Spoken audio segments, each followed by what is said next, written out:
দাড়ি কাটে, নবীর সুন্নতের মধ্যে খুর লাগায়, হিন্দু বৌদ্ধ খ্রিস্টানরাও খুর লাগায়। অথচ এই জায়গায় উচিত ছিল যে প্রত্যেকটা মুসলমানের জন্য দাড়ি রাখা কর্তব্য। কিন্তু দেখেন মুহতারাম হাজিরিন, কেন আমরা আজ অপমানিত হব না? দাড়ি রাখা নবী করিম সাল্লাল্লাহু আলাইহি ওয়াসাল্লামের বিরাট একটা সুন্নাত, যেই সুন্নতটা ওয়াজিবের কাছাকাছি। আজ মুসলমানরা এই সুন্নতটাকেও ছেড়ে দিয়েছে। এই জন্য মুহতারাম হাজিরিন, হাতে ধরি পায়ে ধরি ভাই,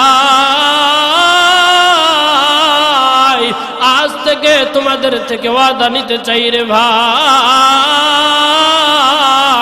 যে সকল ভাইরা নবী করিম সাল্লাল্লাহু আলাইহি ওয়াসাল্লামের সুন্নত দাড়িতে খুর লাগিয়েছ রে ভাই, তোমাদের হাতে ধরি পায়ে ধরি ভাই, আজ থেকে ওয়াদা করো ভাই, জীবন যায় যাক, কিন্তু আর কোনদিন নবী মুহাম্মদুর রাসূলুল্লাহ সাল্লাল্লাহু আলাইহি ওয়াসাল্লামের সুন্নতে দাড়িতে আর খুর লাগাবো না। যেমনি ভাবে আমার আল্লাহ কালামুল্লাহ শরীফের মধ্যে ঘোষণা করেন, কুল ইন কুনতুম তুহিব্বুনাল্লাহ, কুল ইন কানা আবাউকুম ওয়া আবনাউকুম ওয়া ইখওয়ানুকুম ওয়া আজওয়াজুকুম وعشيرتكم وأموال اقترفتموها وتجارة تخشون كسادها ومساكن ترضونها أحب إليكم من الله ورسوله والله لا يهدي القوم الفاسقين। আল্লাহ রাব্বুল আলামিন বলেন, হে নবী আপনি জানায় দেন, যদি তোমাদের কাছে আল্লাহ রাব্বুল আলামিন এবং তার হাবিব মুহাম্মদুর রাসূলুল্লাহ সাল্লাল্লাহু আলাইহি ওয়াসাল্লাম ও আল্লাহর রাস্তায় জিহাদ করা অপেক্ষা তোমাদের কাছে যদি অধিক প্রিয় হয়, তোমাদের মা বাবা, তোমাদের সন্তান সন্ততি, তোমাদের স্ত্রী, তোমাদের আত্মীয় স্বজন এবং তোমাদের স্বগোষ্ঠীয় লোকজন এবং তোমাদের ধন সম্পদ এবং তোমাদের ওই ব্যবসা, তিজারাতুন তাখশাউনা কাসাদাহা, যার ব্যাপারে তোমাদের ভয় রয়েছে, ওয়াতিজারাতুন তাখশাউনা কাসাদাহা ওয়া মাসাকিনু তারদাউনাহা আহাব্বা ইলাইকুম মিনাল্লাহি ওয়া রাসূলিহি, এবং তোমাদের বসবাসের স্থান, এগুলো সব যদি আল্লাহ ও আল্লাহর রাসূল এবং আল্লাহর রাস্তায় জিহাদ করা অপেক্ষা যদি তোমাদের কাছে প্রিয় হয়ে যায়, তাহলে তোমরা অপেক্ষা করো। আল্লাহু লা ইয়াহদিল কওমাল ফাসিকিন। আর আমার আল্লাহ ফাসিক সম্প্রদায়কে কখনো হিদায়াত দেন না, পথ প্রদর্শন করান না। এই জন্য মুহতারাম হাজিরিন, যদি আমাদের হিদায়াতের উপরে থাকতে হয়, হিদায়াতের উপরে যদি আমাদের পথ নির্দেশ অনুযায়ী চলতে হয়, একটাই কারণ যে আমাদেরকে, একটাই উপায় যে আমাদের নবী মুহাম্মদুর রাসূলুল্লাহ সাল্লাল্লাহু আলাইহি ওয়াসাল্লামের সুন্নতকে আমাদের জীবনে, আমাদের ব্যক্তিগত জীবন থেকে রাষ্ট্রীয় জীবন পর্যন্ত যদি আমরা আল্লাহর নবীর সুন্নতকে বাস্তবায়ন করতে পারি, অবশ্যই একদিন গোটা পৃথিবীর মধ্যে ইসলামী হুকুমত কায়েম হয়ে যাবে। এই জন্য মুহতারাম হাজিরিন, আপনাদের কাছে আবদার হলো যে আমরা যে অবস্থায় থাকি, যেখানেই থাকি না কেন ভাই, আমরা যদি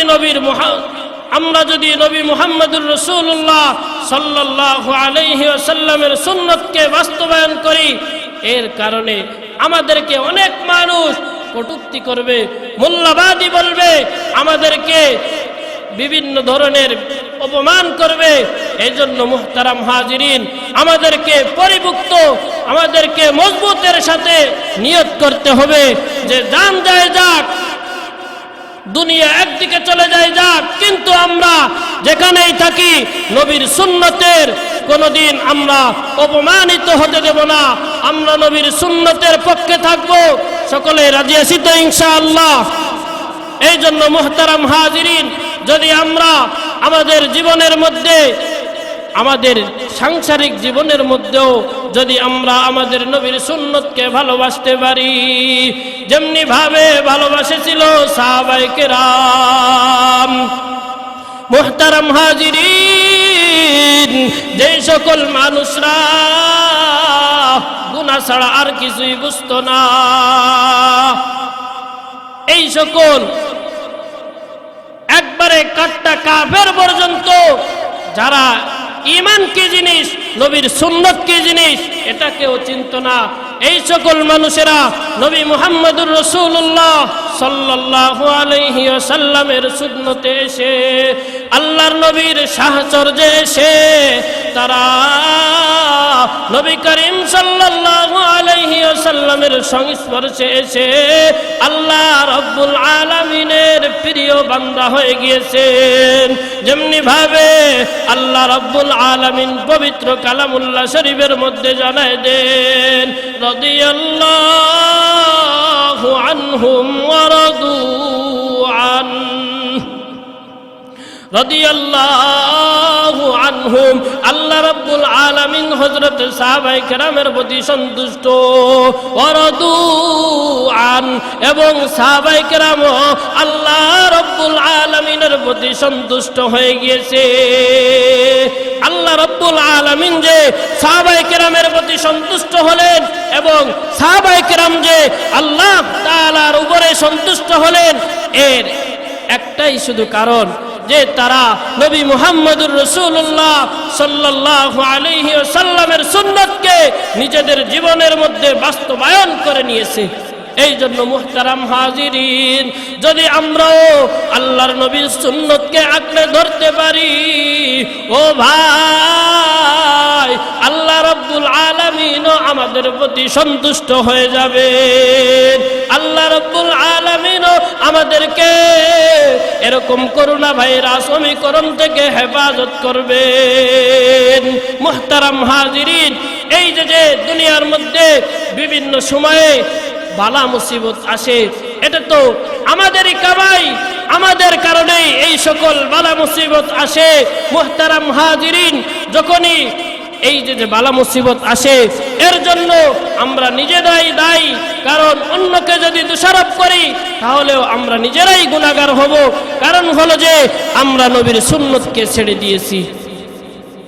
আজ দেখেন মুহতারাম হাজিরিন, কত মানুষ জমিনের মধ্যে ফসল বপন করেছে, আজ কেন বৃষ্টি নাই? বৃষ্টি না হওয়ার কারণে জমিনে ফসল ভালো হয় না রে ভাই। কারণ হলো আল্লাহ রাব্বুল আলামিনের সুন্নত আমাদের মধ্যে নাই, যার কারণে আল্লাহ রাব্বুল আলামিন আমাদের প্রতি সন্তুষ্ট হন না। আমাদের প্রতি সন্তুষ্ট না হওয়ার কারণেই আল্লাহ রাব্বুল আলামিন নারাজ হয়ে আমাদের প্রতি এই সকল বালা মুসিবত দেন। মুহতারাম হাজিরিন,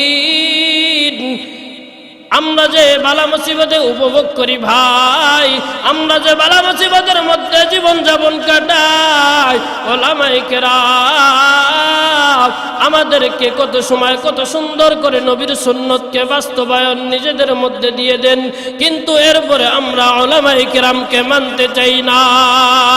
ওলামায়ে কেরামের সুন্নত, ওলামায়ে কেরামের আদর্শ আমাদের ভালো লাগে না। মুহতারাম হাজিরিন, কোন একজন আলেম, কোন একজন হক্কানি উলামায়ে কেরাম তো তার নিজের কথা বলে না, আপনাদের সামনে আমাদের সামনে তো তারা কোরআন এবং হাদিসের আলোকেই আমাদের সামনে নবী মুহাম্মদুর রাসূলুল্লাহ সাল্লাল্লাহু আলাইহি ওয়াসাল্লামের আদর্শ তুলে ধরেন।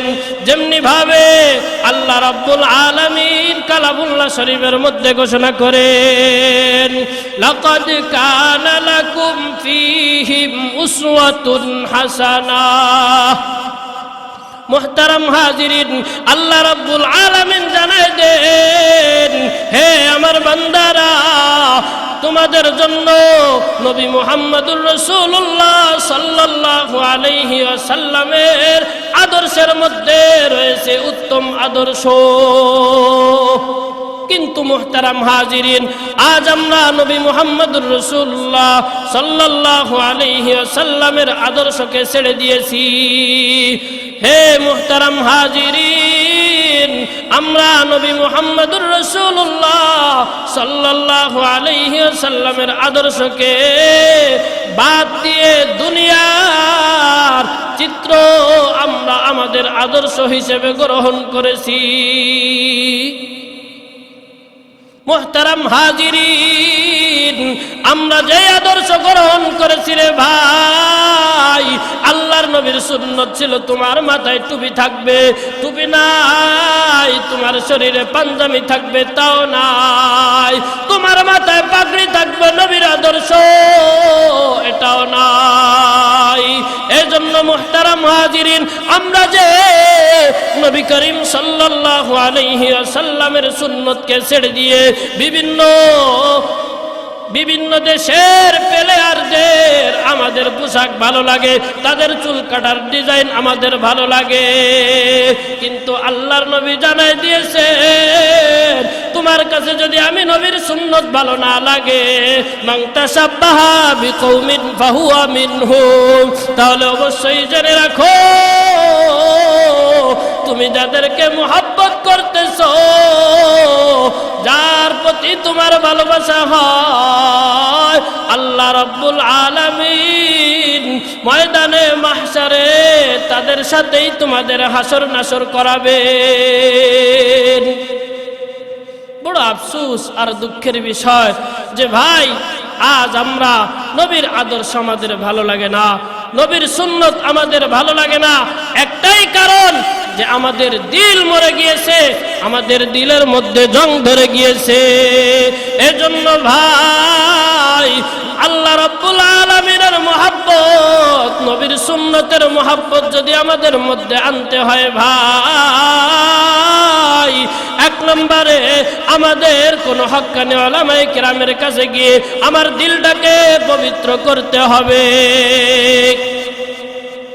যেমনি ভাবে আল্লাহ রাব্বুল আলামিন কত সুন্দর করে জানায় দেন, হুয়াল্লাযী বা'আসা ফিল উম্মিয়িনা রাসূলাম মিনহুম ইয়াতলু আলাইহিম আয়াতিহি ওয়া ইউযাক্কিহিম ওয়া ইউআল্লিমুহুমুল কিতাবা ওয়াল হিকমা ওয়া ইন কানু মিন ক্বাবলু লাফি যালালিম মুবিন।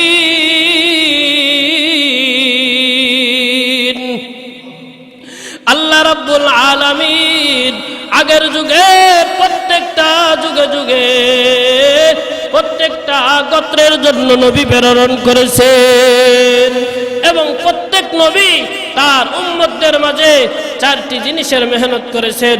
মুহতারাম হাজিরিন, আমাদের মাঝে তো নবীরা নাই, নবীগণ নাই, আমাদের মাঝে আর নবীগণ আসবেন না, কিন্তু এই চার কাজ তো আমাদের দেশে, আমাদের ঘরে, আমাদের বিভিন্ন মাহফিলে, বিভিন্ন মজলিসে হক্কানি উলামায়ে কেরাম এই চার কাজের তালিম দিয়ে যাইতেছে। কিন্তু মুহতারাম হাজিরিন, 4 নম্বর কাজ ছিল ওয়ায়ুযাক্কিহিম, যে প্রত্যেকটা নবী, প্রত্যেকজন নবী তার উম্মতদের দিল পবিত্র করার জন্য, দিলকে পাক সাফ করার জন্য মেহনত করেছেন। আমাদের দিলকে পবিত্র করার জন্য প্রয়োজন আছে না নাই? মুহতারাম হাজিরিন, আমাদের দিলের মধ্যে এমন জং ধরেছে রে ভাই, যার করতে ভালো লাগে না, কোরআন তিলাওয়াত শুনতেও ভালো লাগে না। মুহতারাম হাজিরিন, দিলের মধ্যে কিভাবে ভালো লাগবে? আমাদের দিল তো নাপাক হয়ে গিয়েছে। মুহতারাম হাজিরিন, এই নাপাককে পবিত্র করতেও আমরা চেষ্টা করি না রে ভাই। কিন্তু মুহতারাম হাজিরিন, আমার শরীরের মধ্যে যদি কোনো একটু ব্যাধি হয়, যদি কোনো অসুস্থতার ভাব হয়, সঙ্গে সঙ্গে আমরা বাংলাদেশকে ট্রান্সফার করে বাইরে চলে যাই চিকিৎসার জন্য। মুহতারাম হাজিরিন, সামান্য একটু যদি মাথার সমস্যার কারণে, তোমার বুকে ব্যথার কারণে যদি তুমি বাইরে যাইতে পারো ভাই, তোমার দিলকে পবিত্র করার জন্য কেন হক্কানি উলামায়ে কেরামের কাছে যাইতে পারো না রে ভাই? ও ভাই, যদি তোমার দুনিয়ায় থাকতে হয় এবং দুনিয়ায় চলার জন্য যদি তোমার ঈমানের উপরে থাকতে হয়, মোট কথা হলো, যদি তুমি দুনিয়ায় বসবাসের জন্য ঈমানের অবস্থায়, ঈমানি অবস্থায় প্রকৃত মুসলমান দাবি করে যদি তুমি আল্লাহর জমিনে বসবাস করতে চাও, অবশ্যই অবশ্যই হক্কানি উলামায়ে কেরাম তোমার ধরতে হবে। যেমনি ভাবে আল্লাহ রাব্বুল আলামিন পবিত্র কালামুল্লাহ শরীফের মধ্যে ঘোষণা করেন, ইয়া আইয়ুহাল্লাযীনা আমানুত্তাকুল্লাহ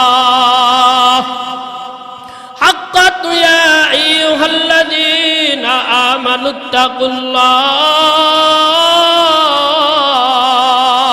ওয়া কুনু মা'আস সাদিকিন। মুহতারাম হাজিরিন, আমার আল্লাহ কত মায়া করে, কত দয়া নিয়ে আমাদেরকে ডাক দিচ্ছেন। আল্লাহ রাব্বুল আলামিন বলেন, ইয়া আইয়ুহাল্লাযীনা আমানুত্তাকুল্লাহ, হে ঈমানদারগণ, আমি আল্লাহকে ভয় করো, ওয়া কুনু মা'আস সাদিকিন। এবং কোন একজন হক্কানি উলামায়ে কেরাম আল্লাহওয়ালা বুজুর্গর সোহবতে গিয়ে, কোন একজন হক্কানি পীর মাশায়েখের কাছে গিয়ে তোমার দিলের অবস্থা জানাও। সোহবতে সালেহ তুরা সালেহ কুনাদ। দুনিয়ার নিজাম হলো ভাই, কোন একজন আল্লাহওয়ালার সাথে ঘুরতে ঘুরতে ওই ব্যক্তি একদিন আল্লাহওয়ালা হয়ে যায়। আর যদি কোনো ব্যক্তি কোন বদমাশ লম্পটের সাথে চলাফেরা করে, খারাপ লোকের সাথে ঘোরাফেরা করে, সেই ব্যক্তি যতই ভালো হোক, তার সোহবতে থাকার কারণে সেও একদিন খারাপ হয়ে যাবে। এই জন্য মুহতারাম হাজিরিন, সময় সংক্ষিপ্ততার কারণে আপনাদের সামনে আল্লাহর নবীর সুন্নতকে তুলে ধরার চেষ্টা করেছি।